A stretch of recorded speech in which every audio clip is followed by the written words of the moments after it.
Hello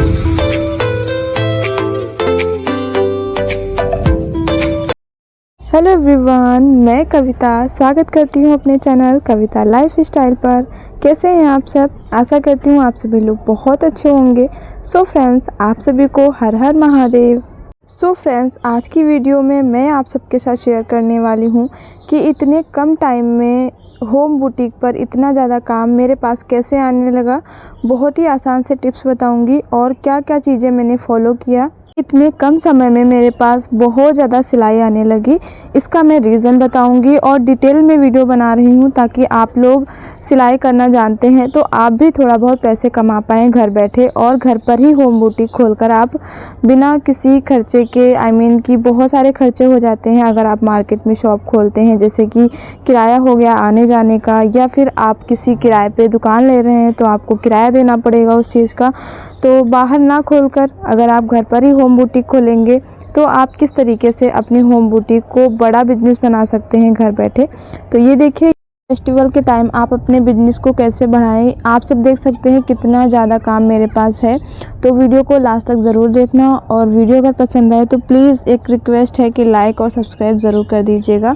तो यहाँ पर देखिए, बहुत सारे जो ब्लाउज़ हैं मैंने एक साथ कटिंग करके रख लिए हैं, और अभी बहुत सारे कपड़े जो हैं कटिंग करने हैं।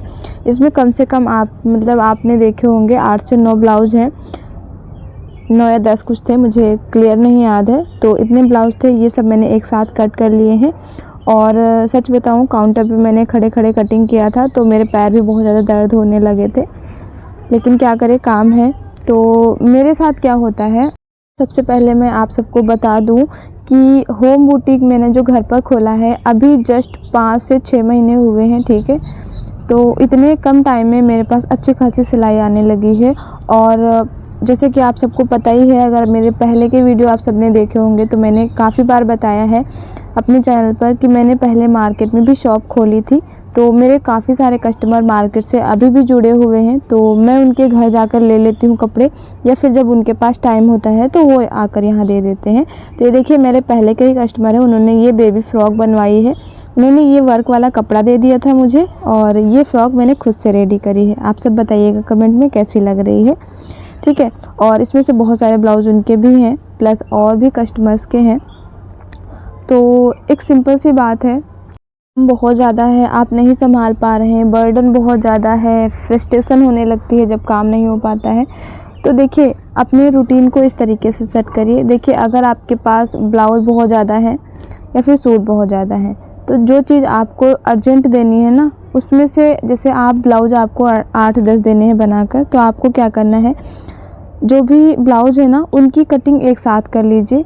क्योंकि क्या होता है ना, जब किसी चीज़ को आप कटिंग करना स्टार्ट करते हैं तो आपका एक माइंड सेट हो जाता है कि हाँ, मुझे ब्लाउज़ कटिंग करना है, और उसमें ज़्यादा आपको 3-5 नहीं करना होता है, दिमाग नहीं लगाना होता है, ठीक है। इसलिए जब भी आप कटिंग करें तो ब्लाउज़ जितने हैं वो सब कटिंग कर लीजिए। जब आप सूट कटिंग करें तो आप डायरेक्ट सूट की कटिंग करेंगे तो आपको ज़्यादा टाइम नहीं लगेगा, ठीक है, बहुत जल्दी कटिंग हो जाएगा, ठीक है। और रही बात सिलने की, तो आप ऐसा कर सकते हैं, एक दिन जब भी आप कटिंग करें तो लगातार एक दिन में जितने भी आपको कटिंग करने हैं सारे कपड़े कटिंग करके रख लीजिए, और जब भी आपको स्टिच करना है तो आप उस दिन स्टिच करिए। इससे आपके टाइम की भी बचत होगी और उस चीज़ में मन भी लगता है, क्योंकि एक ब्लाउज़ कटिंग करना, फिर सिलाई करना, फिर कटिंग करना, तो इसमें ना टाइम बर्बाद होता है और सही से मन भी नहीं लगता है, ठीक है। तो इस तरीके से आप अपने काम को मैनेज कर सकते हैं। एंड हाँ फ्रेंड्स, सबसे पहले मैं बता दूँ, ये जो वीडियो आप देख रहे हैं होली के एक दिन पहले का वीडियो है, ठीक है। और होली के बाद अभी मैंने सिलाई नहीं करी थी, तो इसलिए मेरे पास पहले का वीडियो था, वही मैंने एडिट करके डाल रही हूँ मैं। और क्या होता है ना, ये जो सारे ब्लाउज़ मैंने दिखाए थे, इनको मैंने 1 या 1.5 दिन में रेडी कर लिए थे सारे के सारे ब्लाउज, ठीक है। और इसमें मैंने काज बटन खुद से नहीं किया था, मैंने बाहर से करवाया था, क्योंकि इतना ज़्यादा टाइम नहीं रहता है मेरे पास। आप सबको पता है, जॉइंट फैमिली है, प्लस बच्चे हैं, और घर को भी देखना है, मेहमान आएंगे तो उनके लिए भी पूरे घर को थोड़ा सा क्या कहते हैं, डेकोर करके रखना ही रखना होता है। फ्रेंड्स, अब हम आते हैं अपने टॉपिक पे, ठीक है। तो फ्रेंड्स, क्या होता है, बहुत सारे लोगों को थोड़ी बहुत सिलाई आती है, ठीक है, तो वो चाहते हैं कि मैं अच्छे से काम कर लूँ और मैं घर बैठे ही घर पर ही बुटीक खोलकर कुछ पैसे कमाने लगूँ। तो सबसे पहली बात आपको याद रखनी है कि आपको अच्छा काम आना चाहिए। काम का मतलब अच्छे से फिनिशिंग आनी चाहिए। मतलब सिलाई में 2 चीज़ें इम्पॉर्टेंट होती हैं, बहुत ज़्यादा इम्पॉर्टेंट होती हैं। एक तो आप अगर कपड़ा सिल रहे हैं तो आपको अच्छे से कस्टमर की फ़िटिंग का देना है, ठीक है। फ़िटिंग आपको सही से देनी आनी चाहिए, ये मोस्ट इम्पॉर्टेंट है। दूसरा है आपको फिनिशिंग आनी चाहिए, ठीक है। ये 2 जो मेन होते पॉइंट, इस पर ही आपकी सिलाई का पूरा भार छिपा होता है, ठीक है। अगर आपको ये दोनों चीज़ें आती हैं ना तो आपकी सिलाई कब बुलंदियाँ पा लेंगी या फिर कब आपको मतलब आपके शॉप पे इतने ज़्यादा कस्टमर आने लगेंगे, आपको खुद नहीं यकीन होगा। इसलिए अगर आपको फ़िटिंग वगैरह नहीं देनी आती है तो 1-2 जगह से सीख लीजिए या फिर आप कहीं मोबाइल में ही 1-2 जगह से पता करिए, देखिए कि ब्लाउज़ की या फिर सूट की फ़िटिंग हम कैसे देते हैं, परफ़ेक्ट फ़िटिंग। तो इस चीज़ पर ज़्यादा ध्यान दें तो आपकी बुटीक पे लाइन लग जाएगी कस्टमर की, ठीक है। एक ये चीज़ हुई। दूसरा, अगर आप होम बुटीक खोल रहे हैं तो आप अपना प्रचार कैसे करें, ठीक है। तो उसके लिए आपको क्या करना है, एक बैनर छपवाना है और अपने घर के बाहर ही अपने बैनर को लगा देना है, ठीक है। विजिटिंग कार्ड छपवाना है तो छपवा लीजिए। देखिए जब हम बाहर मार्केट में शॉप खोलते हैं तब विजिटिंग कार्ड छपवा लेते हैं, तो जब घर पर खोलते हैं तब क्यों नहीं छपवा सकते हैं, तब भी छपवा सकते हैं, है ना। तो जब भी आप किसी मार्केट में मतलब थ्रेडिंग करवाने जा रहे हैं, शॉप पे कपड़े लेने जा रहे हैं या फिर कहीं मार्केट जा रहे हैं तो अपना जो विजिटिंग कार्ड है वो दे सकते हैं उन लोग को। और आप बता भी सकते हैं कि नंबर इसमें लिखा हुआ है, आप कांटेक्ट करके आ जाइएगा, यहाँ पर मैं सिलाई करती हूँ और कम से कम रेट में आपके सिल जाएंगे और बहुत अच्छा काम करती हूँ। जब आप इस तरीके से अपने कस्टमर को बताएंगे, थोड़ा सा उन्हें अपनी तरफ अट्रैक्ट करेंगे ना, तो कस्टमर भी आएंगे।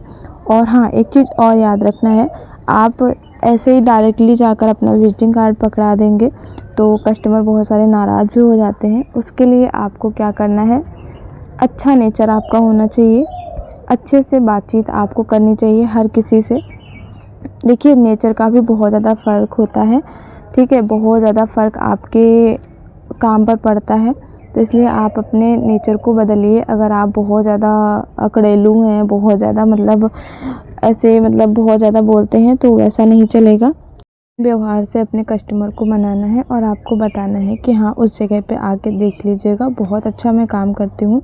अगर आप मार्केट में सिलवाएंगे तो आपको बहुत ज़्यादा चार्ज पड़ेगा, बट मैं जब सिलती हूँ तो मैं इतना ज़्यादा चार्ज नहीं लेती हूँ, ठीक है। तो आप इस तरीके से बहुत सारी जगह पे अपना विजिटिंग कार्ड खुद दे सकते हैं।